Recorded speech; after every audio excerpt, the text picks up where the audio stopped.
Prior to starting control panel removal, you must ensure all knobs are in the off position. Turn off the gas supply to your grill, turn off the master switch, and disconnect the power supply.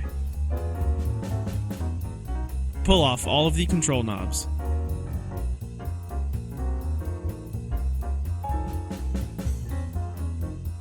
Slowly lift away the lighted bezels to clear the valve stems, and carefully disconnect the wires found on the back of the bezels. Use your fingernail.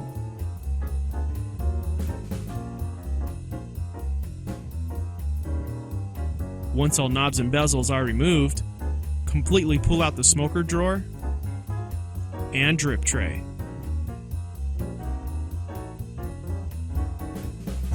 Unscrew and remove the control panel screws and washers. Store in a safe location for later reinstallation.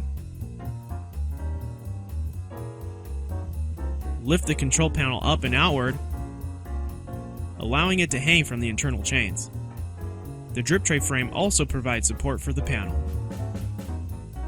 To replace, set the control panel back over the front lip of the grill, being sure that the lid close sensor protrudes through the hole on the upper right of the control panel. Replace the screws. Replace the smoker drawer and drip tray. Replace the lighted bezels and control knobs. With the knobs in the off position, turn on the gas supply. Reconnect the power supply.